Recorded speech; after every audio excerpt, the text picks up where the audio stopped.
我哋身邊今日我哋有個重量級嘅嘉賓，我哋有伍偉倫導演，夜王嘅導演，多謝晒，Hello，大家好，Hello，係吳偉。歡迎。多謝 Hello，晒，多謝晒 Jack 導演。OK，喂，我想問下啦，嗱，我哋身邊除咗我之外咧，今日我哋仲有 Edgar 幫手啦，做今日係。訪問啊導演啦。嗱，呢套戲就 Hello 講 Edgar，Hello，夜Hello。，Hello，咁啊，嗱，呢套戲就講夜場啦。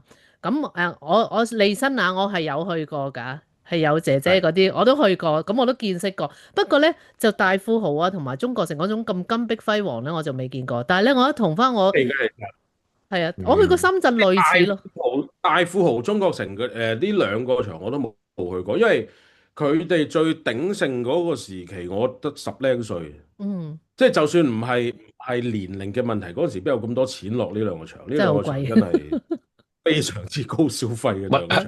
幾錢咧？我反而想知哦，消費正常幾錢咧？當時幾錢啊？嗱，我舉一個例，呢個都係因為我哋都真係落咗而家嘅場，揾翻一啲媽咪啊、小姐佢哋傾偈。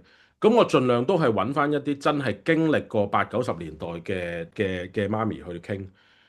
嗱，佢哋嘅講法，譬如而家尖東嘅夜場，佢哋形容呢，如果而家一間房每一晚有大約港紙6至7萬蚊到。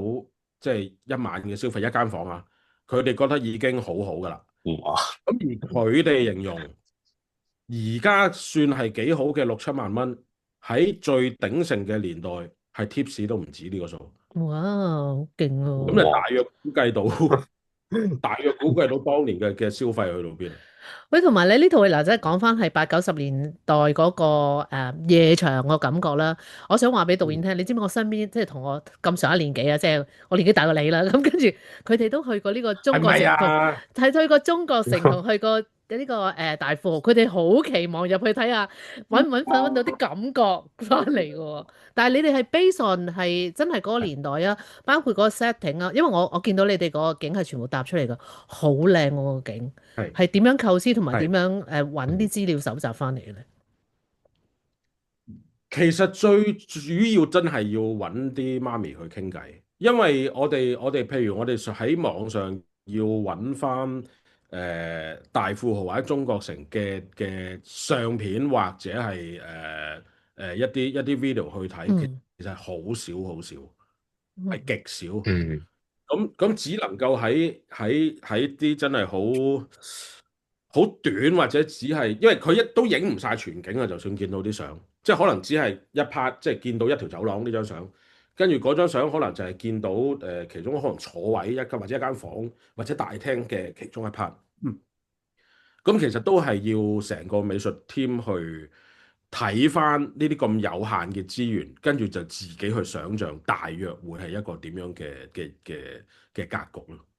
喂，但係我想問下咧，嗱點解你會揀翻用《星獸傳說》呢隻做你夜晚主題曲？因為上次毒舌咧，其實你有隻新嘅歌，好似 rap 咁樣喎。點解今次唔諗住都會有一隻新歌而揀翻一隻以前阿 Sammy 都幾 hit 嘅呢隻咁嗯，好跳得嘅歌咧？其實係我哋粗剪嘅時候，咁啊，我有一位，因為我哋今次有幾位剪接啦，咁啊，其中一位剪接阿倫，佢啊叫阿倫，嗯咁佢就擺咗《星獸傳說》喺度。咁嗰陣時嗰個係舊嗰個版本，就未有啲咩新 mixing。咁我擺落去，我又覺得好啱數，因為其實一來個曲風個音樂底本身就啱，二來其實我覺得係嗰幾句歌詞好重。嗯因為嗰場戲就係阿子華，即係佢飾演嘅歡哥，佢啱啱就同佢旗下嘅小姐即係訓示咗一輪，咁跟住就即係佢想大家開心啲，跳咗舞，即係大家飲咗先，跟住先開工。咁跟住一響起嗰兩句歌詞，其實我就覺得好中阿歡哥講嗰番説話，嗯。就係即係假使可以灌注心意，everyone is a superstar。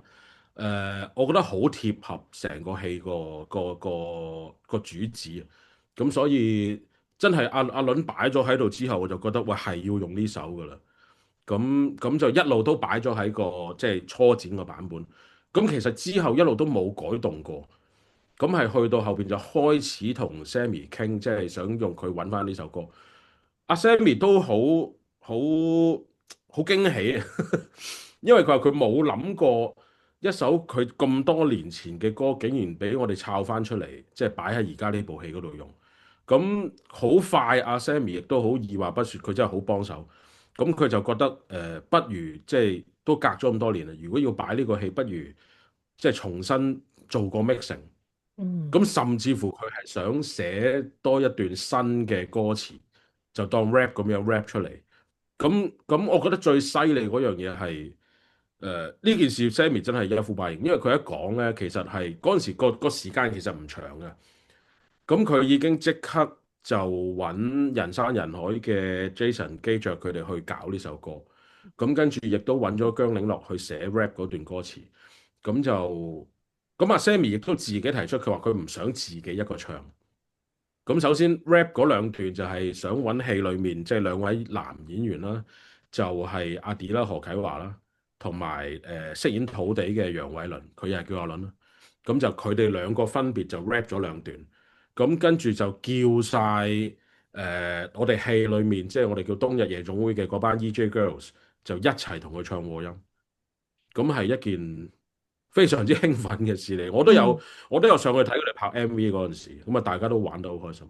嗯，我諗呢套戲真係係咪你拍攝嘅過程都非常之愉快咧？大家好輕鬆地去拍咧。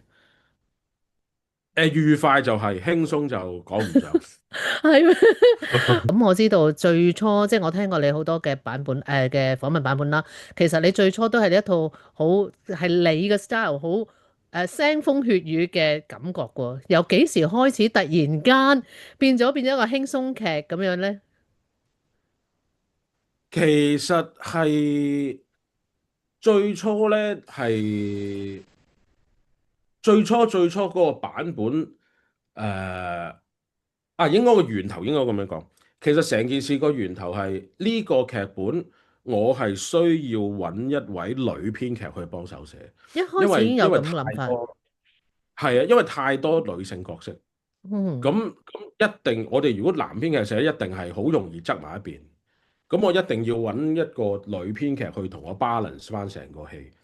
咁最初揾呢係一位叫做潘幸之嘅，即係潘幸之小姐，佢係一個編劇。咁但係喺我哋傾咗一段時間，咁就比較就即係不幸地，阿潘小姐就有即係罹患重病，咁跟住就過嗯身。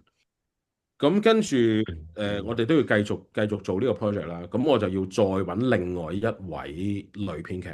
咁因為我認識陳慶嘉導演啦，咁佢嘅大弟子咧，首徒就係何妙琪導演啦。何妙琪就係《我談的那場戀愛》嘅嗰位導演啦。咁佢亦都係做咗編劇好多年。咁我嗰次撞到阿嘉導，咁我就問佢：喂，你覺得阿 Miu 會唔會有興趣寫一個夜總會嘅故仔咧？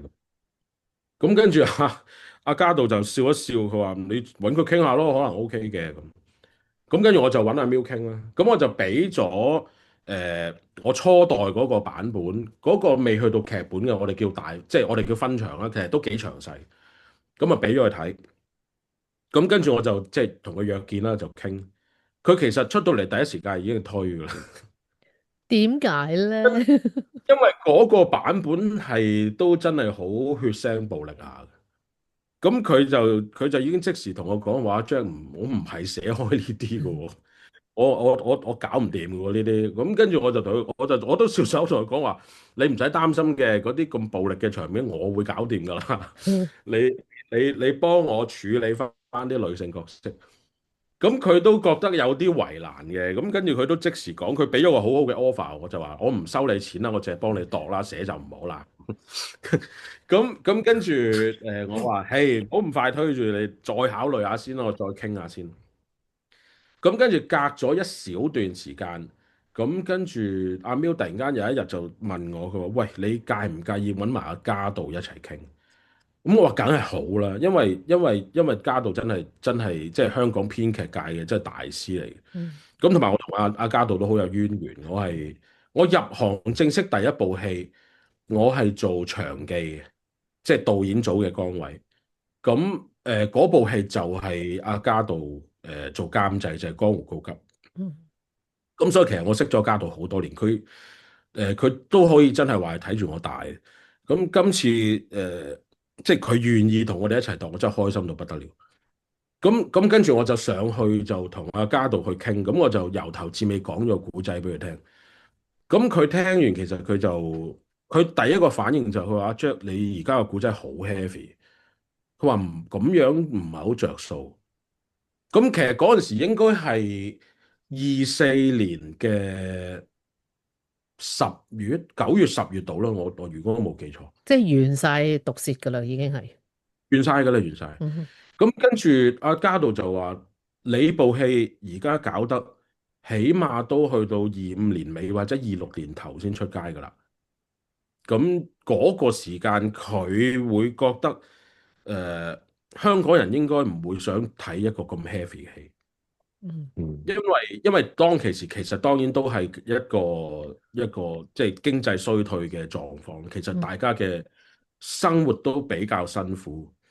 咁佢就覺得即係大家喺嗰個時間其實應該會想睇翻一部笑片，大家即係你唔好講話振唔振奮人心啊，而係大家想輕鬆翻啲，唔好再咁大負擔去睇部戲啫。咁佢咁樣講係嘅時候，咁佢當然就係佢個意思就係想轉做喜劇嘅模式。咁我嗰陣時係有啲係猶豫，因為我自己唔係好，我唔係好識寫喜劇，或者甚至冇話講拍劇個。咁我嗯哼係，咁我都考慮咗一陣。咁跟住阿家道又知我擔心緊啲乜，咁佢就即係俾信心我啦。佢就話其實你又即係佢話佢腦裡面嘅呢部戲嘅喜劇嘅感覺，又唔係嗰種好瘋狂喜劇嗰種。咁同埋嗰陣時我哋完全唔知道係賀歲檔，即係冇理到個檔期。咁佢就講一句，佢話你都做咗咁多 research 啦，你都知道夜總會其實係一個充滿荒謬嘅地方嚟。佢話你將啲荒謬拍翻出嚟咧，其實已經好好笑噶啦。咁跟住我真係好認真咁諗，咁其實最大嘅信心係阿嘉同阿 Miu 兩個肯一齊度啊。而阿 Miu 亦都話，如果你轉喜劇嗯哼咧，我就可以幫手寫到嘅，因為嗰個嗯係佢嘅強項。咁我覺得即係係有呢兩位幫手，咁我就放膽一搏啦。係咁同係，埋其實其實我都真係認同阿嘉道講嗰句，即係喺一個社會環境唔係咁好嘅狀態底下，其實真係需要喜劇。係啦，由嗰陣時就開始將一個好 heavy 嘅版本嗯就轉咗，即係真係180度嗯。轉態，就去咗一個喜劇嘅模式去度。其實個轉變都幾大，我覺得對於你嚟講，即係因為我知道其實你好多嘅編劇都係即係以前啊，關於可能啲警匪啊會比較多啦，即係由可能毒舌大狀之後先會有一個明顯嘅轉變啦，尤其是毒舌大狀係你執導啦首次，即係我會睇得到其實嗰個轉變會好大咯，當你要去寫一個另一個方向嘅時候，好大轉變嘅，其實係咯，即係頭先話好有信心嘅，但係都一路係有啲戰戰兢兢嘅心情，因為即係我都形容過呢鋪係完全跳出咗自己個 comfort zone，即係一個嗯哼自己完全未 handle 過嘅題材，唔知㗎，好多嘢唔確定，咁但嗯係後尾諗落。所以其實我都將我自己呢一份好唔安心嘅感覺擺咗落個戲度，就係你發覺有一條路行唔通，即係你如果阿家道所講，你如果我夾硬要去寫嗰個好 heavy 嘅版本，其實明知係會碰壁嘅，嗯即係出到嚟大家係可能會睇得好辛苦啊！即係我覺得一定唔係而家觀眾睇嘅反應嚟。咁你明知嗰條係死路㗎啦，咁你可以點咧？即係。你唯有去轉喎，雖然你可能轉嗰個位係一個你自己完全被踩過入去嘅領域，或者甚至乎覺得自己未必 handle 到，唔夠信心，但係你唔轉係真係死路一條，咁嗯，咪嗯。放手一搏咯，去試下，咁俾你博中啦，今次係咪啊？非定常之好彩。係啊？定係離你個目標仲有一段咧？因為嗱，始終上次毒舌都過億啦，今次係咪都咧定係諗住要過呢個數，定係會再高啲個數，定係諗住係點嘅咧？其實你自己我諗而家就言之尚早嘅，因為其實做嗯咗一個禮拜啫。一個禮拜都好好咁咁成績咯喎。估計即係個係嘅，咁但係我估計即係個影期一定唔會咁短啦。嗯哼，咁譬如而係家其實即係近年香港好多戲個影期都真係可以比較長，即係尤其是即係票房 OK 嘅時候。咁過唔過到億，其實我當然我自己好希望可以超越自己上一部戲嘅。咁如係果真係能夠超越到自己上一部，咁好，因為好明顯見到，即係淨係如果純講票房上，好感覺到自己有進步，咁嗰個梗係會開嗯，心。咁但呢個拍嘅時候會唔係會好大壓力咧？江老闆有冇拍嘅時候，俾壓力啊？佢冇啊，佢冇。佢其實我拍完毒舌之後，佢已經好早同我講噶啦。佢話 Jack 你點都會開下一步噶啦，但係你唔好有壓力啊，你冇可能再上翻嗰個數嘅。佢話因為即係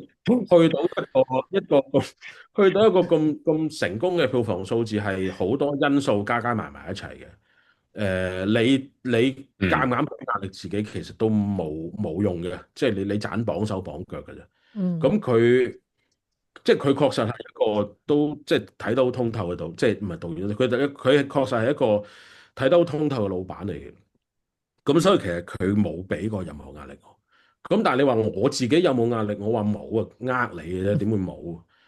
咁但係其實正式拍攝嘅時候，最大嘅壓力係時間嘅壓力啊，因為每日都要嗯，拍好趕。係，咁同埋我哋拍嗰個時間，因為我哋喺一個錄影廠度拍，天氣原先以為天氣冇影響，但係點知唔係，因為一落雨咧，個聲咧就好影響。嗯我係好咁敏感啊，收聲。係啊，咁而嗰個時間係經常落雨，咁所以其實每一日都好似望天打卦咁啊，即係千祈唔好落雨，唔好落雨。所以其實每一日都講，因為落一落雨，我哋又要停低，即係可能要等嗰陣雨過咗，我哋先拍。因為個雨係個聲係真係對收音好大影響，直頭係拍唔到咁滯。咁嗯，所以其實我哋每一日都係真係拍得好趕急，好趕急。咁嗰個係拍攝係。上最大嘅壓力，就係個時間問題。嗯同埋好多時好多場口，我見應該都幾多演員啦。即係其實你因為你就好多人個期啊，其實係所以變咗你即係時間真係要即係好緊咯，就係即係係啊，學你話齋。因為你係啊，即係如果我哋成日講跌幾多嘢，即係每日拍漏幾多嘢就叫跌幾多嘢咧。有陣時因為真係時間問題係拍唔晒，咁我自己係好唔想跌嘢嘅，每日都唔想跌，因為你一日跌得啲咧，第日又會跌啲，第日又會跌到你越跌越多啊！成件事係咁，同埋嗰個我覺得係成個團隊嘅念力嚟嘅，我成日都咁講，即係你如果每日都去衝晒副導演排咗我哋要拍嘅幾多嘢，如果真係每日都得咧，大家其實係會越做越醒神嘅。因為大家知道趕得切啊，嗯，拍得齊，你每日都完成到個 task。咁你調翻轉，如果每日都跌啲嘢咧，大家個士氣係會 drop 嘅。即係唉是但啦，今日都唉，尋日都跌咗啦，今日咪又跌啲咯。咁你拍多兩日，唉早兩日都跌咗啦，今日都唔爭在啦。同埋演員係會好攰噶嘛，即係我自己都曾經係個演員，即係你可能即係預備咗好多嘢係嗰個場口，甚至我哋係個心情係我已經提早一晚我預備定啦，即係但係嚟到我拍唔到啊，即係可能嗰樣嘢就冇咗咯，有時係啊，即係你做過幕前，你就好明白呢個心態。即係佢哋有陣時會 frustrate 咯，有係時某啲戲係即係比較重感情嘅，或者要記好多對白嘅場口，即係哇 prepare 好晒喎，搞掂晒喎，哎呀，但係今日又拍唔到啊，死啦！有陣時未必係第二日即刻可以拍得翻嘅喎，跟住你話嗯可能我要褪到3日後先拍，咁好容易打亂演員個成個節奏嘅。咁所以係。所以係咯，即係拍攝嘅時候最大壓力係要趕時間。其實次嗯。次嗯都係咁，上次讀書都係咁。好啦，咁啊，除咗趕時間同埋你個錄影廠問題，咁其實喺拍嘅時間，即係最困難或者遇到啲咩係最令你頭痕嘅嘢咧？最令我頭痕，其實今次算好好，因為我原先好擔心嘅一樣嘢係完全冇發生過。因為今次咁多女演員咧，咁亦都有一班係真係好新，佢哋甚至乎係第一次拍電影。咁大家都明㗎啦，即係你咁大班演員喺度，仲要佢哋即係日日喺個現場就爭妍鬥麗㗎嘛。即係有個極大嘅可能性係話會唔會有啲爭風呷醋嘅事件啊？即係嗯你又唔妥我又唔妥你啊！即係我哋事先一定要有定一個咁嘅心理準備。我都同副導演講㗎啦，即係我三個副導演其實有啊，唔係四個啦，計埋場記咧，已經有三個女仔嚟嘅。因為我都要同佢哋，即係佢哋要好好 handle 呢班女演員。嗯嗯唔係講話佢哋嘅態度好唔好啊，而係因為佢哋真係好新啊，佢哋未經歷過拍戲，因為對佢哋嚟講，其實係一件好辛苦嘅事嚟嘅。即係我若形容一下佢哋嘅辛苦，因為我哋喺片廠拍，所以其實就算係夜戲，我哋都係晨早開始拍嘅。你當我哋朝頭早8點開始 roll 機啊，咁其實呢班女演員幾乎每日係凌晨3點就要入到廠。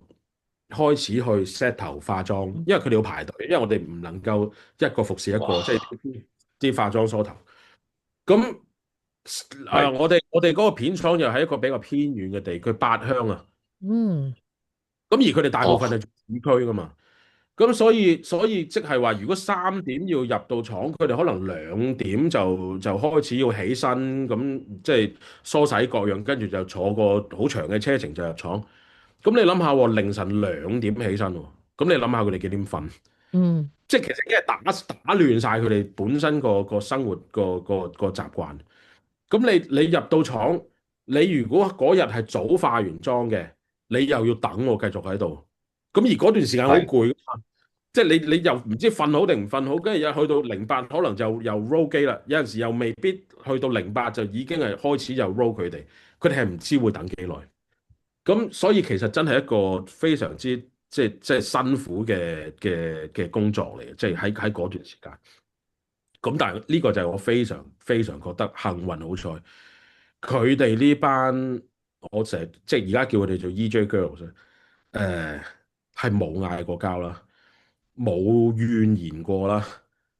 一叫佢哋埋位，佢嗯哋就好醒神埋位啦。同埋佢哋雖然唔係話個個都拍嘅，但係其實拍一兩日就知㗎啦。你部機器喺呢度，佢哋坐到老遠，即係都明知係拍，即係唔係主位，唔係拍佢哋㗎啦。咁但係即係係我都望到佢哋係好用心俾心機做。嗯咁個係我覺得非常非常之幸運好彩，即係有到呢一班演員嚟做，即係不論大嗯細，係好難得好難得。呢個係我每一次都要讚佢哋。嗯，即係新女上場喜氣洋洋啊！呢啲你有咁多新女。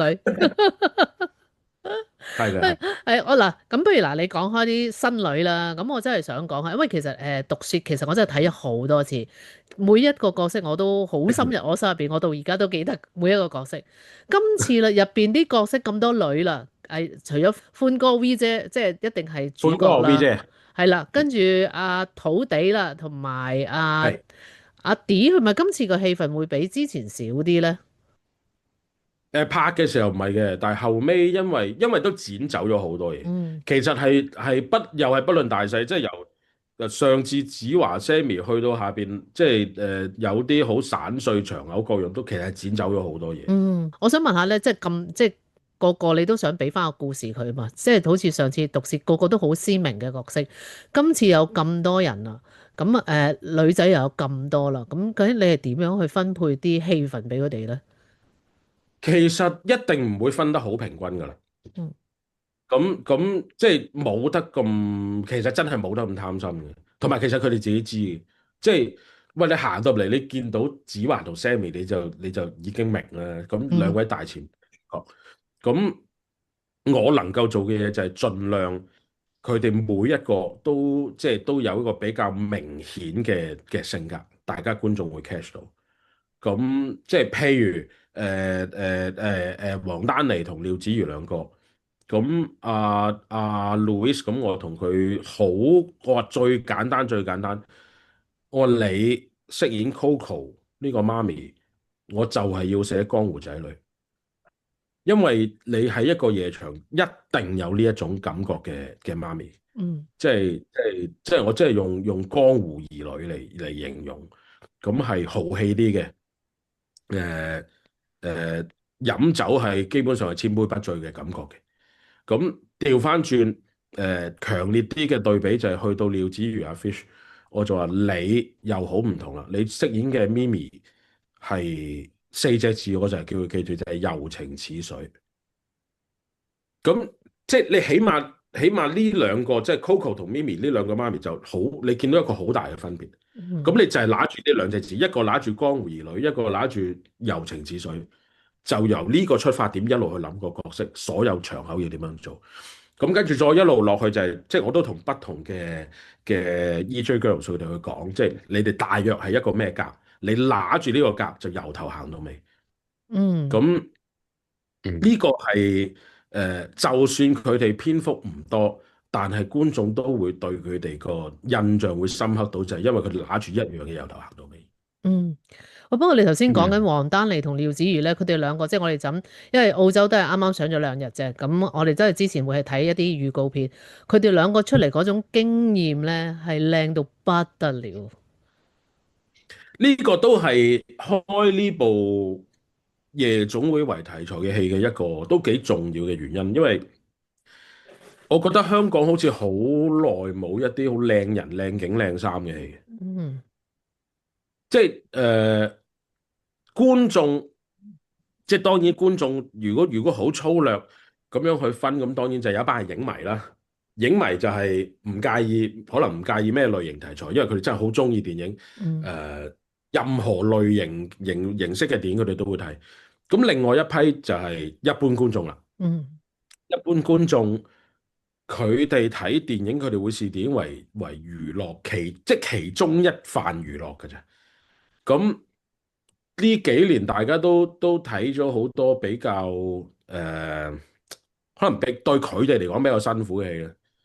咁好似又係時候要睇一部靚人靚景靚衫啊，會即係可以喺場裏面笑得好開心啊！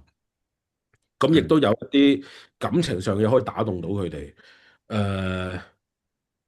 所以呢個都係一個幾重要嘅原因。我係即係當初開夜王嘅時候係有一個咁嘅感覺，所以一定要靚人，要嗯。靚衫。嗯夠晒啦，好靚，我覺得佢哋已經好啦。咁頭先講下你今次有啲新女啦，咁啊，譬如有 Mandy 啦，同埋我見有林希彤，係因為我見過喺一啲訪問入邊咧，我見到咧林希彤咧，佢真係好 I 人咁樣樣噶，佢真係好斯文啊！你點樣氹佢下海嘅咧？請問？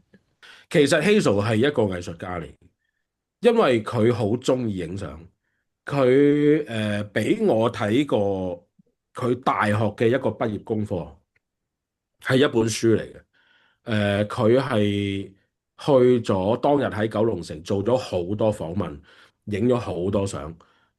跟住結集成書，佢自己做埋編輯，做埋排版，所有嘢係佢全部自己一手一腳做。所以佢其實係唔介意嘅，即係冇話一個好顧住自己個形象啊。佢係好多樣嘢都想 explore。咁佢亦都應該係成個團隊，即係演員團隊裏面，佢應該係最後生嘅一個。咁嗯冇乜需要有啲咩打動，即係可能佢有一個咁嘅真係藝術家嘅氣質。咁就覺得呢個世界上每一樣嘢都可以試下。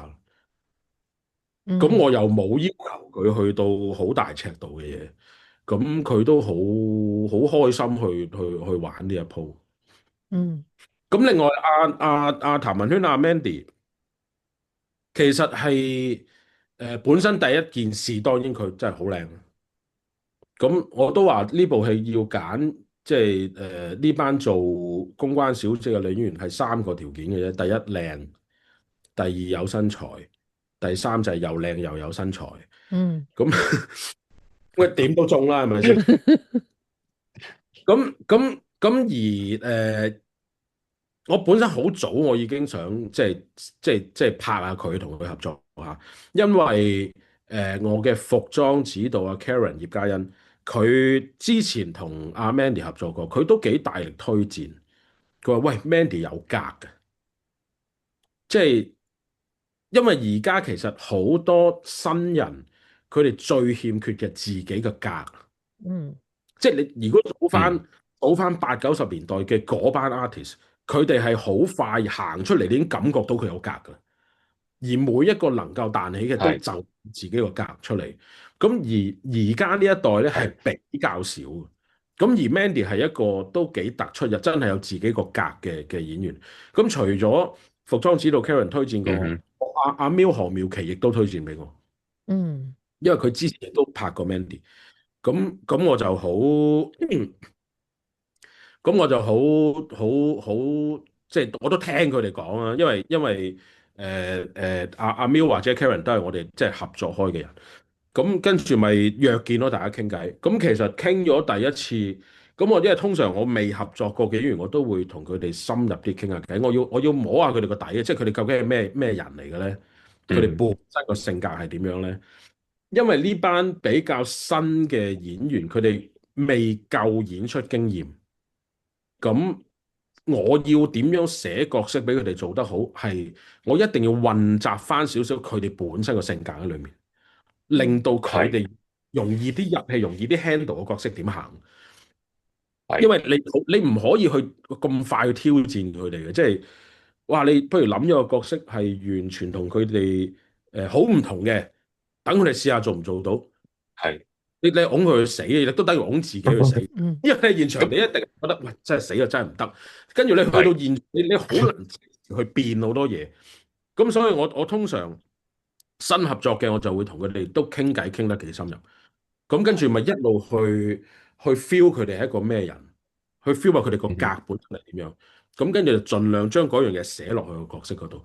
咁Mandy 同我即係我同佢傾偈，因為佢如果大家有認知咧，佢當初係因為一幅相而紅噶嘛，嗯就係一幅佢打籃球嘅相，即係一幅相已經係被封為女神噶啦嘛佢。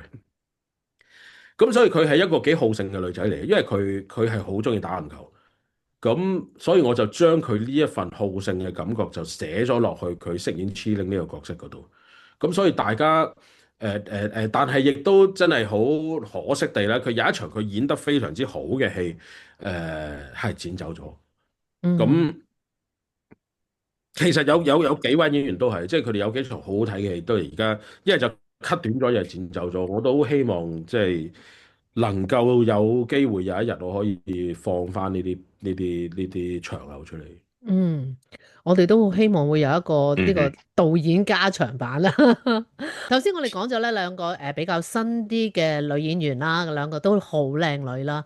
咁啊，跟住仲有其他靚女嘅，咁啊嗱，你揾咗女團嘅心靈啦，咁啊，另外亦都有你嘅之前嘅合作伙伴咧，有 Rancy 啦，又有廖子瑜啦。頭先我哋都講黃丹妮啦，不如今次我哋講下 Rancy 同埋阿心靈呢兩個角色又有啲咩特別？點解你會揾佢哋做嘅咧？誒 Rance 係因為上次即係《毒舌大狀》合作過啦，咁佢喺《毒舌大狀》亦都即係表現得非常之出色嘅，咁所以呢部都預佢一齊玩。咁但係而家觀眾見到呢部戲咧，就覺得 Rance 嘅戲份好似好少。咁呢個係成個戲最可惜嘅一個地方，因為一啲真係非常之激烈嘅場面嘅。我聽聞過。咁係啦，咁但係因為知道咗係要擺賀歲檔，咁大家都研究過，即係咁激烈嘅場面咧，擺喺一部賀歲嘅戲咧，好似唔係太適合。嗯咁就唯有即係先擺開佢。咁而因為之前嘅場口其實成日個指向性都係指向嗰場好激烈嘅場口。咁如果冇咗嗰場咧，誒前面啲場口就唔知指咗去邊啊，嗯即係會變到好冇頭冇尾，咁就所以真係好忍痛地冇辦法要暫時抽起咗先。咁心靈咧就係、佢對上一部戲，有部係羅耀輝導演叫《望月》嘅戲。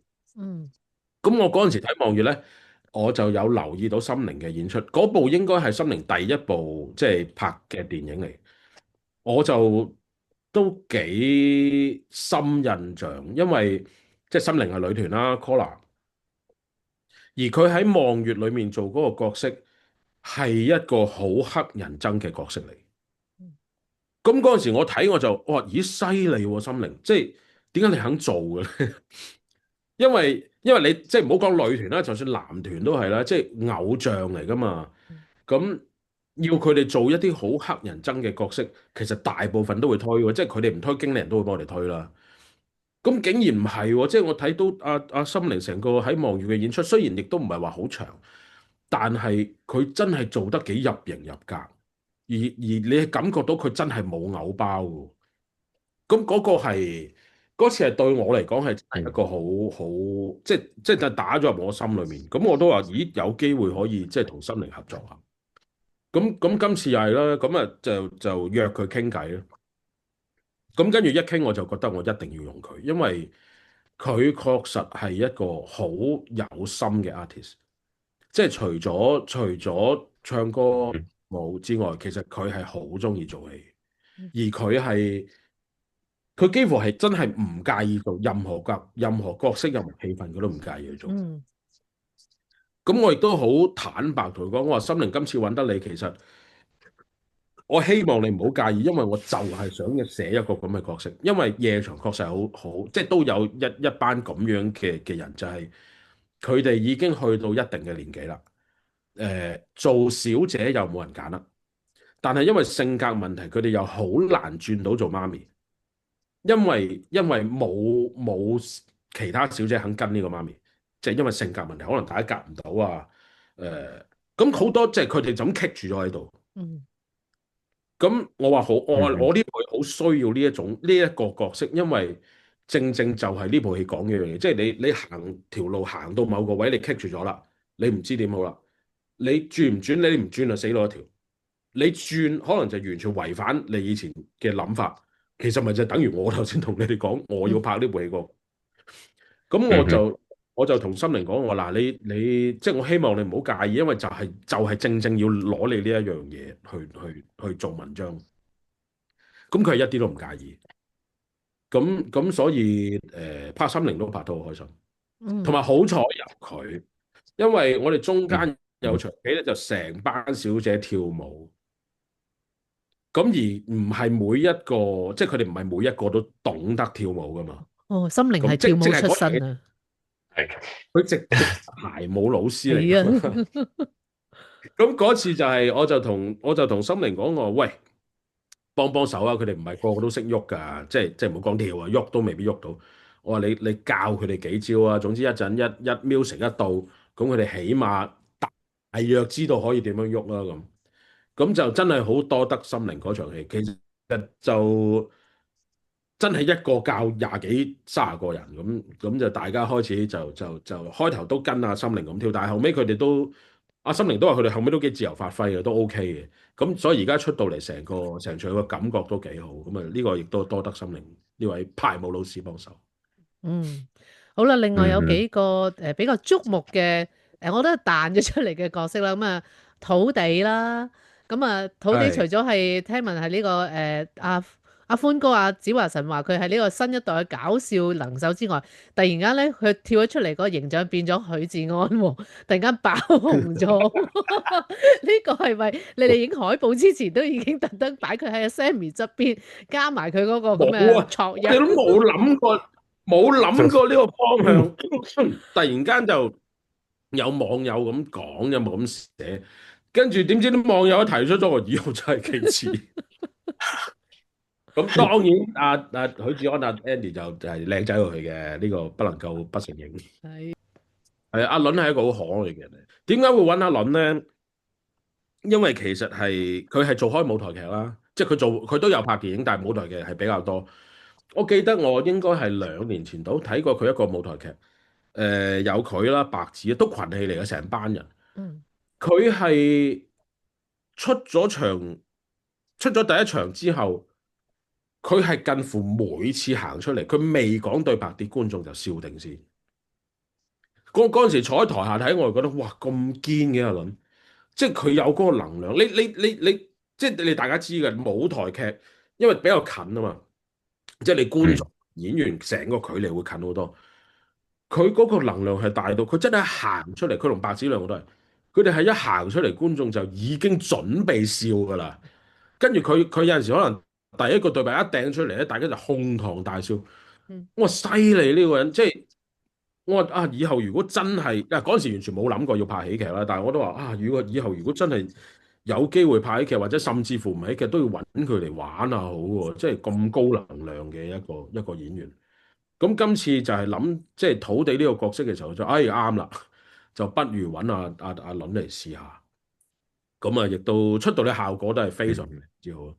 佢有同樣嗰個感覺就係睇到佢出咗2場之後，佢係基本上一行出嚟，就係觀眾已經笑定先。嗯即係所以子華形容佢為新一代嘅笑匠係真係冇講錯，好犀利。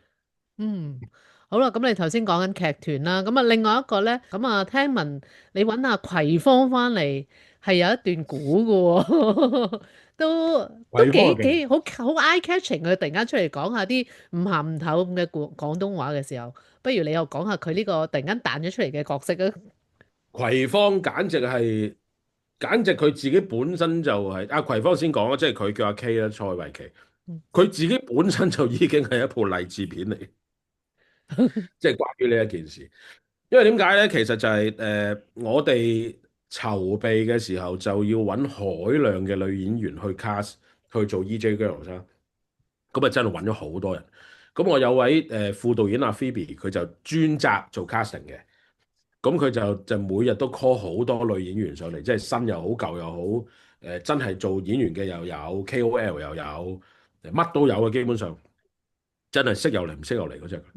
咁阿 K 係其中一個，咁佢嗱通常咧阿 Phoebe 就全日做 casting 噶啦，咁做到夜晚做完，咁佢就會整理啲 casting form 啊嘛，整理翻晒拍咗佢哋啲片段啊，咁跟住佢整理完就我哋會睇噶啦，即係睇嗰日 cast 咗啲咩人，咁跟住就係有一晚就係又係呢個工序啦，咁跟住我就先會睇咗佢哋啲 casting form 先嘅，咁跟住我就係睇到阿 K 呢張。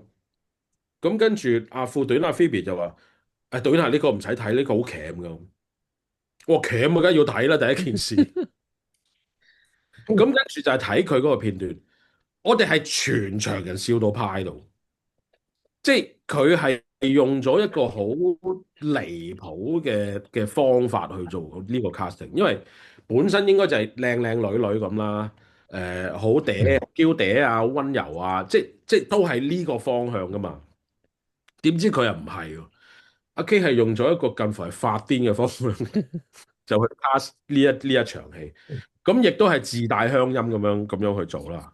我係去到好後期，近極呢個禮拜，我先知原來佢扮緊邊個。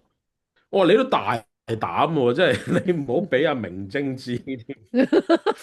佢話佢即係要，因為佢覺得自己唔夠信心啊，即係要去到嚇好靚啊，好温柔體貼啊嗰隻，佢覺得自己唔夠爭啊。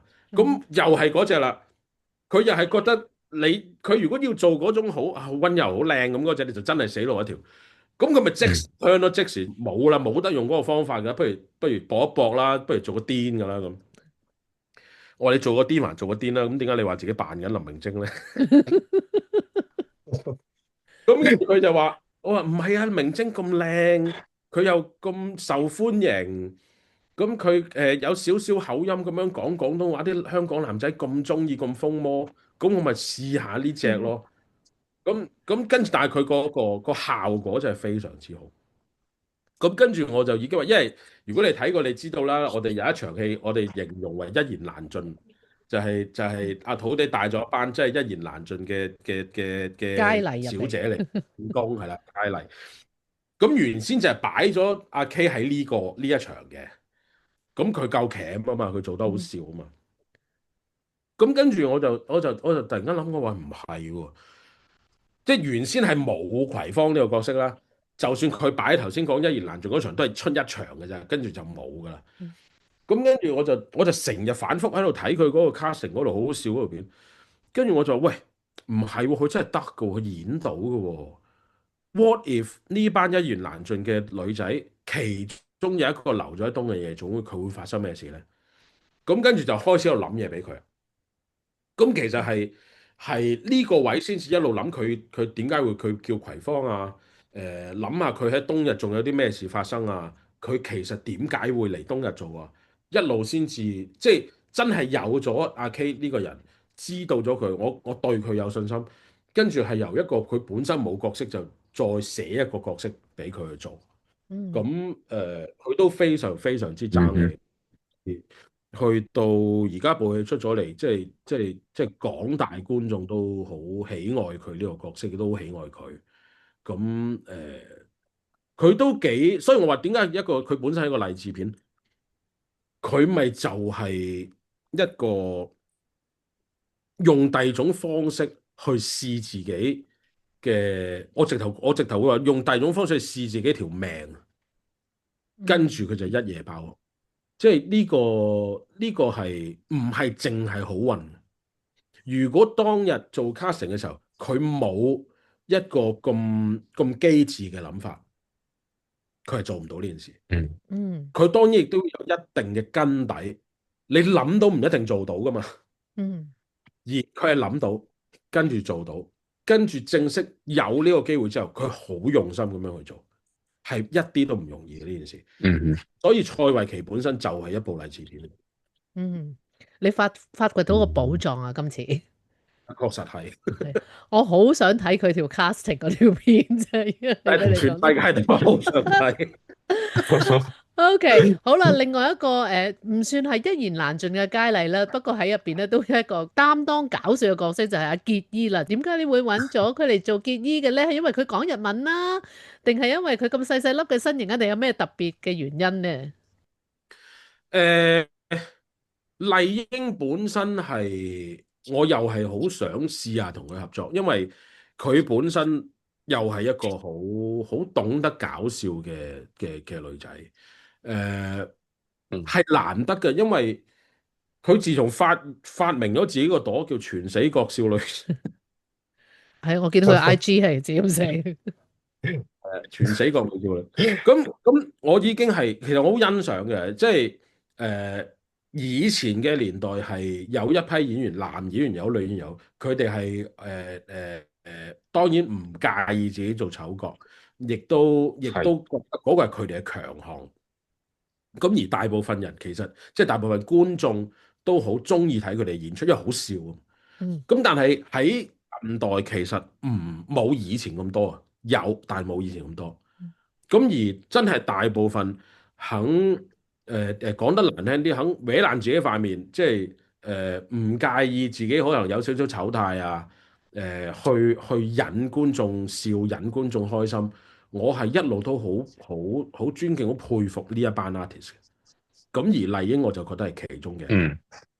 咁但係阿麗英又可愛在，佢又唔係淨係咁純搞笑嘅喎，即係佢唱歌好好聽。佢又識日文咁我就覺得，咦喂，今鋪又係俾個位阿麗英嚟玩下，即係大家真係合作下。因為我覺得佢一定會同班演員撞到火花出嚟。咁跟住就係咁樣就叫咗麗英嚟幫手。咁佢亦都好 powerful，因為佢其實喺部戲度唔係出咗好多場。咁但係佢一出場嘅係每次都有效果，而觀眾亦都好記得佢。即係有啲觀眾直頭係，就算係佢出幾場都係再買飛入去，就係為咗睇佢。咁係好厲害，好犀利，麗英好犀利。咁睇你揀角揀得犀利嘅。咁係佢哋犀利，我先好啦，咁啊嗱，最後我哋要講下兩個主角啦，V 姐同歡哥啦。咁啊，歡哥就聽聞你係喺呢個毒舌嘅其中一個殺科宴嘅時候，就已經話大家吹話要拍呢部夜總會啦。咁你已經鎖定阿歡哥係阿子華神啦。跟住就係到阿 V 姐就係話喺呢個金像獎嗰度就見到佢好霸氣咁出嚟，所以你揾咗佢。但我想問下啦，到真係埋位你去拍或者你去構思呢個角色嘅時候，會有啲咩特別想加落去俾佢哋？呢兩個已經佢哋本身已經係一個喜劇即嘅好有經驗嘅演員，你去點拍佢哋，會同以前有啲咩唔同嘅咧？其實如果你講話演技，我就對子華同 Sammy 係完全冇擔心過，嗯因嗯為佢哋即係有咁多年演戲經驗，我只係要去試嘅啫。即係究竟邊樣啱，邊樣唔啱，或者係試邊樣佢哋最好睇。咁開頭都嗯有同子華傾過晒成個歡哥個角色會係點樣或者點樣。咁而子華提出咗一樣嘢，我係覺得非常啱嘅。所以你話即係讀哲學嘅人咧，就係唔同啲。即係子華好多時係講出一啲觀點咧，佢講完出嚟好似好簡單，但係原來你冇諗過就係冇諗過。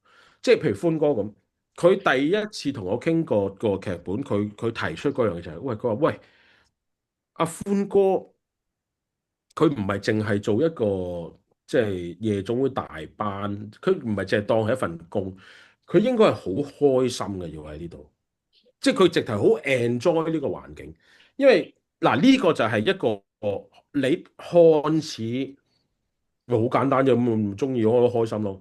但係當你冇諗到呢個位咧，完全成個演繹就係兩件事。出到嚟部戲嘅感覺一定都係兩件事，就係一樣嘅，就係你究竟係當嗰份嗯只係你嘅工作，定係你真係好 enjoy 嗰個地方？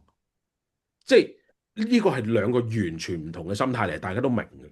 咁而呢個好似聽落好 slightly difference，但係成個演繹、成個角色出嚟嘅感覺就係會唔同晒。咁嗰陣時，子華就係第一個就係同嗯呢樣嘢，佢就話歡哥亦應該就係一個，佢本身就好中意歡場呢個地方，佢好 enjoy。咁成個歡哥個人個感覺就係咁，所以佢點解會遇到任何問題，佢都要諗辦法解決。佢係冇諗過離開呢個地方，因為嗰份唔係淨係佢嘅工，而係佢就係因為佢太 enjoy 呢個地方，我係一定會留喺度，因為呢個就能夠令我開心嘅地方。咁有遇到咩問題，我咪去解決咯。我唔會就咁走咗去，因為我走咗去，我就等於放棄一個令我好開心嘅地方。咁呢個嗯呢個就係子華第一個俾我即係好帶動到，跟住我點樣去修改個稿嘅一樣嘢。咁而 Sammy 亦嗯都係同樣地提出咗一樣嘢。咁開頭寫 V 姐當然就係一個女霸總啦，好有霸氣啦，開頭係直頭撳住阿歡過嚟打咁滯啦。咁 Sammy 第一次同我見面，佢亦都係提出咗一樣嘢，佢話阿 Jack 阿 V 姐霸總嗰個面向佢了解嘅，佢知點做。但係佢話好似爭一樣嘢就係 V 姐同呢班 EJ Girls 之間嘅關係。咁如果本身係有大豪少，咁跟住佢就話係咪可以多翻啲佢同呢班女仔嘅關係咧？如果有嘅，應該 V 姐成個角色會立體好多。咁呢個又係即係 Sammy 提醒咗我哋，咁跟住所以就加翻幾場，就係佢個別同唔同嘅當日裡面嘅女仔嘅戲。咁確實係有咗之後係豐富好多，成個即係對於 V 姐成個人嘅感覺。咁所以我係你對住佢哋係一啲都唔擔心，係揀緊邊一樣嘢最啱最好嘅。咁而佢兩個又係嗯你知點解佢都冇正式合作過嘅，即係佢哋曾經喺11年前失戀急讓，咁同一場戲，但係其實佢哋冇乜戲術即係戲劇上面嘅交流㗎。咁而佢兩個本身真人又唔熟嘅，即係雖然阿子華去幫過 Sammy 演唱會講過一次，即係做嘉賓講棟篤笑，但係真係完全唔熟㗎。咁而佢哋兩個亦都嗯哼真係冇乜交情嘅咁多年。咁但係你係唔明點解就係佢哋一落現場，佢一做對手戲，佢兩個就困到嘢出嚟嘅。即係呢個係一個好奇妙嘅緣分嚟，我覺得係佢哋兩個自己都咁覺得嘅。即係喺咁樣㗎。即係阿子華成日講啦，佢睇即係佢哋拍阿 V 姐第一次行入冬日嗰場，哇！佢咁樣咁嘅氣勢，阿歡哥係唔可以同佢兜口兜面咁硬㗎喎。因為如果唔係咁樣，呢兩個前夫妻嘅關係就係你係連夫妻基本上都做不上。嗯即係呢個一個好經常嗯哼講嘅講法啦。即係一對人最好其實係一個凹一個凸啊嘛。嗯咁如果而家 V 姐係一個嗯哼咁強勢嘅，佢話阿歡哥其實對住 V 姐，係會深刻有啲嘢係要讓一讓呢個女人嘅。如果唔係就根本係行唔埋一齊。咁所以佢哋自己亦都識得點樣去 tune。咁所以我好多時我反而同嗯哼拍佢哋兩個嘅時候，我係去揀嘅啫。即係我唔使我唔使去到好深入點樣去到，因為佢哋本身自己好了解自己個角色。而佢哋一路做嘅時候，你就見到佢哋不停喺度撞緊嘢出嚟，嗯唔係每次都嗯哼 100%。咁就係去到撞到某啲人就呢下好似多咗，喂呢下又好似有啲唔係好夠。其實一路吞佢哋，去到拍咗唔係好耐，佢哋兩個亦都已經知道我吞緊佢哋啲乜啦。佢哋都已經識得避開一啲嗯哼我會唔要嘅嘢，或者去加強一啲我想佢哋要有嘅嘢。所以你話拍着佢哋呢啲演員，即係嗯哼做導演係非常之舒服嘅啫。淨幸福啦。即係做福利，係因為幸福到不得了。我聽聞咧，阿子華好似將阿歡哥嘅角色咧寫咗本三世書咁滯咯。其實係佢哋係每一個勤力嘅演員咧，佢哋自己會寫或者會諗，即係個人物小傳咯。我哋成日講，即係嗯佢究竟係以前係一個咩嗯人，佢係一個咩家庭出身啊？點樣一步一步導致到而家部戲呢個角色呢個位？咁子華就諗得好細心嘅。所以就係佢點解會提出話開心喺呢個地方，其實就係佢自己想象歡哥呢個角色，其實佢話幾代人都係即係做夜場，即係以前就可能叫做妓院啦嚇。咁所以佢係由細到大都係一個咁嘅地方成長，佢身邊嘅家人全部都係呢人，所以佢係完全冇睇低過呢一件事。嗯佢由細到大咪就係一個咩環境度成長，佢覺得所有嘢都合情合理，好正常。咁所以子華亦都喺不少訪問都講過啦，即係佢覺得佢自己一個好腳踏實地嘅韋小寶嘛。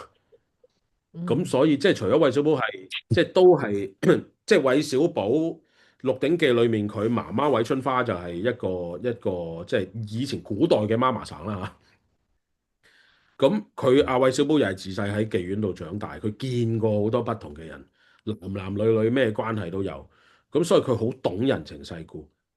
咁而子華形容腳踏實地就係佢好明自己做緊乜，佢知道個世界發生緊咩事，佢會好多嘢好識得點樣去磨合啊，要避邊啲嘢，要去攻邊啲嘢咁，所以佢哋好快就已經係捉到呢一種即係呢個角色嘅感覺。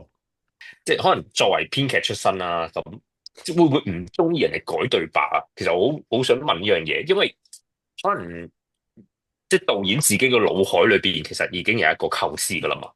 即係對於一個角色嘅一個定型或者一個情節，佢應該係點樣去演繹？咁變咗，你知演員有時你又要配合翻自己性格，跟住去做嘅時候，有機會唔同咗。即係你會唔會唔係好中意人哋去改你啲嘢咧？其實，我好中意人改嗰啲嘢。哦係啊，因為嗱，如果嚴格嚟講咧，某啲對白你最好唔好喐，因為某啲對白係嗯關乎成個劇情有前有後嘅嘢去楞住，講錯咗係唔得嘅。咁嗰啲我成日覺得係一啲比較係功能性嘅對白，嗰啲我就盡量唔想去喐。就算佢哋嗯哼喐，都係可能喐啲用字，或者啲停頓位，個意思一定唔改得，因為嗰個係關乎前後劇情嘅嘢。但係去到一嗯哼，啲顯示自己角色性格嘅對白呢，我係唔介意演員喐嘅，因為我自己寫劇本，嗯哼，我係好着重人情世故。咁點係樣能夠啲對白有人情世故嘅感覺？其實就係睇你嘅人生經驗，你嘅社會經驗。嗯咁而係我由入行到而家都係，我大部分合作嘅演員都係比我年長，即係話佢哋睇個世界，佢哋睇嘅人情世故係個年資係高過我，所以佢哋睇嘢嗯哼，好多時候會通透過我添。咁如果佢嗯哼，哋要對白係能夠 enhance 到嗰種人情世故嘅感覺，咁梗係用啦。即係喂，唔好嗯哼，講話相係差好多，大你2年就係做多你2年人，就係多你2年經歷。係咁嗯去到嗰種對白，我咪唔介意改咧。即係如果個演員講咗出嚟，或係者真係改少少用字，就再出到啲成個人情世故嘅感覺嘅，嗰啲我係好歡迎改。所以譬如上次係讀中間有一場喺球場，阿子華同林保怡嗰場戲，嗰度係成場都係子華寫嘅，嗯我係感激到佢不得哦，了，因為好好睇。嗯哼，即係佢係同埋我話有幾多演員係可以寫到一段咁嘅對白，因為佢一定要好入自己嘅角色，係佢要完全了解晒。因為嗰段對白係講緊用一個好短嘅篇幅去概括咗林良水前半生。嗯即係你一嗯哼，定要係一個入晒戲嘅演員，佢了解晒成個角色，先至可以喺片言隻語度寫到呢一段，去概括自己前半生。咁嗯嗰度成段我咪就嗯哼，咪就用晒子華寫嘅。今次其實亦都有一段係就係係佢阿歡哥同 V 姐喺化妝間嗌交，有嗰場戲就係阿 V 姐掟本數簿落麻雀台。咁跟住就係大家喺度拗啦，即係阿歡哥就話：喂，我班女今個月條數係好過上個月嘅喎。咁跟住就係 V 姐同佢喺度拗啦，跟住子華就係有一段對白就係講，即係你唔講感情，佢哋點會同你搏啊？嗯即係就係契爺當日俾佢哋自嗯哼，由啲啊，放肆啲啊，即係冇網管啲啊，咁佢哋開心嘅咪自然會同你搏咯。咁係咪對公司好啲啊？咁呢段成段對白，即係當然明眼人一睇就知講緊乜啦。咁呢段就係嗯哼，話自己寫嘅，所以我係嗯哼，我係即係我唔介意係去有啲佢哋改動咗，你 enhance 到我，梗係唔介意用咯。咁但係你如果講完嗯哼，可能會影響到前後嘅劇情喎，咁咪同我哋講翻咯。喂，唔得啊，呢句唔可以咁講，因為可能某啲嘢拍咗添啊，嗯哼，已經係咁啦，所以你 lock 咗呢一句係嗯哼，有咩改動？係咁其實大部分演員聽完佢哋都好合理，佢哋唔會夾硬同你拗喎。有個係。最咁其重，實你俾嘅自由度都幾大。其實係嘅，啲去演嗰個係班演員啊嘛。咁有陣時我哋覺得順口嘅對白，但係嗯哼，佢哋覺得翹口喎。咁你就係要因應咁樣去改㗎啦。你冇得夾硬要佢哋講一個佢哋真係覺得好翹口嘅對白㗎嘛。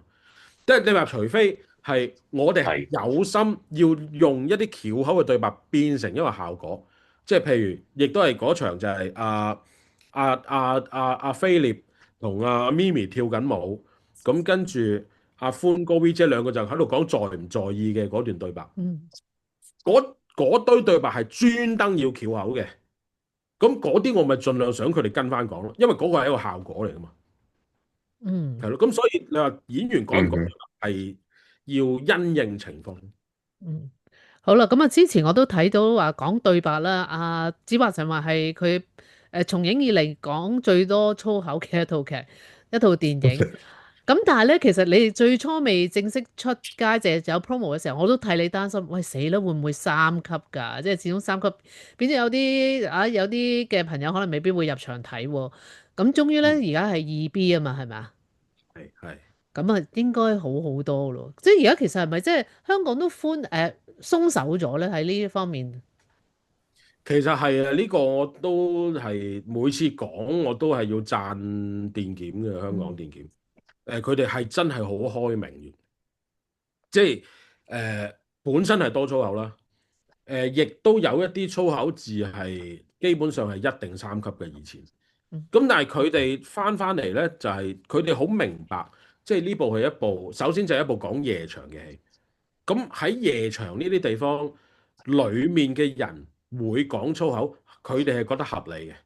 嗯哼，咁而亦都佢哋好明白，我哋而家部戲大部分有粗口嘅，其實都係一啲笑嘅效果位，就唔係嗰啲真係，即係唔係嗰種好腥風血雨咁樣，就係鬧到你狗血淋頭咁樣嗰啲咁嘅做法。咁所以佢哋係都今次係好開通，好明我哋要做啲乜。咁就同埋我覺得亦都係即係時代真係轉變啦。嗯哼，而家唔係好多人真係好介意粗口呢件事。咁同埋我哋用嘅粗口其實冇攻擊性嘅形容詞嚟嘅啫。咁佢哋都勸喻我哋嘅，即係我哋第一個擺入去嘅版本，佢哋又真係多咗啲嘅。咁能唔能夠減翻啲啊？咁我哋都因應佢哋嘅要求減咗啲嘅。咁所以我咪盡量留翻啲。而家其實嗯哼，有粗口嘅地方都真係一啲笑嘅效果位嚟嘅。嗯咁我哋又唔係話即係專登嗯哼，要去講好多粗口。其實咁你去到嗰位要講咪講。係啊，咁我想係啊，問下啦，嗱，以我一個普羅大眾嘅市民入去睇，其實你最想我哋 get 到啲咩咧？除咗我哋見到你啲好有心思嘅佈景啦，每一個角色嘅結構啦，嗯有冇咩你想我哋攞走嘅咧？上次我哋睇毒舌嘅時候就係、哇，一個令到大家大快人心嘅結局，即係為我哋好多人出咗口氣嘅。咁今次想俾到啲咩嘅感覺俾我哋咧？我就通常唔會事前唔會咁樣講，因為我唔想 lock 死觀眾自己嘅感覺。但係有一個嗯係我又唔怕講嘅就係，我確實係希望大家睇完呢部戲開開心心行翻出嚟。呢個係最大最大嘅一個期望，即係即係近呢幾年，大家我其實覺得都即係生活得比較辛苦，即係世界各地嘅人，因為其實大家都陷入咗一個世界經濟衰退嘅時候。確實係工作上、生活上係比之前係辛苦咗。咁當然亦都會因為呢一樣嘢會影響到自己嘅個情緒啦。嗯甚至乎對自己身邊嘅人又好，屋企人啊各樣都可能即係冇以前咁舒服啊，生活得。嗯哼，咁好希望大家睇完《夜王》呢部戲係即係睇嘅時候能夠即係笑得開心，睇完之後亦都可以拿嗯哼，住翻一啲希望同埋拿住翻份勇氣出嚟。咁其他我就唔講太多，因為我真係唔想 lock 住觀眾嘅感覺。嗯。嗯咁嗱，成個景啦，或者咁成套戲啦，有冇邊個場口位你想我哋俾多啲心機落去睇？你哋係落咗好多好多功夫去做嘅咧，全部。誒、我真係想答全部嘅。我諗，如果要咁樣講咧，其實係個大 ending，嗯個大 ending。嗯哼，因為我而家就一定唔穿橋啦。誒、我記得好早期嘅時候，我話想拍夜總會呢個題材，就有一位前輩就好早就即係提醒我一樣嘢。佢就話80、90年代都有一堆呢啲歡場電影。咁但係大部分咧，佢哋都會遇到一個好大嘅問題嘅，就係佢哋嘅 ending 通常都出現問題，因為唔知搞乜啊。嗯咁佢話好多時咧就係會爛尾。咁嗰陣時前輩就提我話：你要搞夜總會，你第一件事就要諗清楚 ending 搞乜。如果你諗嗯唔到 ending 搞乜咧，佢就直頭叫我唔好開添，因為一定會跌翻落去當年嗰個陷阱。嗯咁所以其實我哋都花咗好多時間去諗個 ending，而家呢個 ending 就係俾我哋即係諗到一個過往嘅歡場電影都完全冇拍過呢種感覺。而又真係好真實喺夜場會發生嘅事情。咁亦都幾長下嘅成個 ending，即係你好似可以當《毒舌大狀》最後嗰場 encore 嗰場戲咁。嗯咁好彩啦，即係出到嚟觀眾都好受落，對於呢個大 ending，咁啊都幾得意嘅，有呢個 ending 嘅感覺，即係同你睇之前成個戲有少少唔同嘅格局，咁啊嗯，大家可以 expect 呢個大 ending。拭目以待啊！嗯，我哋好啦，咁啊，我都好期待。係啊，咁啊，Edgar，你仲有冇嘢要問啊導演啊？如果唔係，我哋要放佢走啦，佢好忙啊。係我諗都差唔多啊，即係其實講咗好多，即係關於角色啊或者情節上面嘅一啲即係細節啦，即係大家我諗都聽到即係導演真係好有心機去拍呢一套電影，即係一路以嚟都係啦，咁就都希望大家即係繼續捧場咯，係。嗯。多謝多謝多謝好，因為我哋多謝，澳洲咧就禮拜四啱啱早兩日咧就已經係上映咗啦，咁啊希望大家各位澳洲嘅朋友咧記住捧場啊！咁啊，我想問最後一個問題啦，嗱係已經殺咗科，已經上咗映，已經同呢啲演員朋友食咗飯啦，今次會唔會喺個飯局入邊已經諗定下一套要做咩咧？今次又真係又未真係未諗，真係未諗，未有個腦未有空閒諗，希望老闆會請食慶功咯，咁睇下慶老闆唔功嘅時候，會啩希望慶功嘅時候睇下會唔會突然間有邊個殺一句説話出嚟，變成一個大靈感，我都希望有呢件事發生。？OK，好啦，嗯，咁啊，另外最後一個問題啦。嗱，即係好多時你哋上次做呢個毒舌嘅時候咧，就有個指導在場噶啦。但係今次聽聞個指導係你喎，咁啊，我最後問下你啦，好似你話係今次呢套戲嘅動作指導嚟喎，有冇咩嘢可以同我哋分享下你做呢個動作指導嘅感覺咧？親密指導，因為佢哋都冇乜邊個有落夜場嘅經驗，咁我有，咁咪要教佢哋咯。即係我啲副導演仲笑我，有陣時我示範要點樣坐客，佢哋話導演你好似仲做得似佢哋。你似歡咁哥多啲啊？咁咁，係咁又冇得怪佢哋嘅，即係佢哋真係冇乜點接觸過啊嘛。即係做 research 就帶過佢哋去一次。咁等佢哋同啲真嘅小姐傾下偈，咁喂咁都係一次啫嘛，咁你想你識飛咩？嗯。咁咁所以我要充當呢一個親密指導。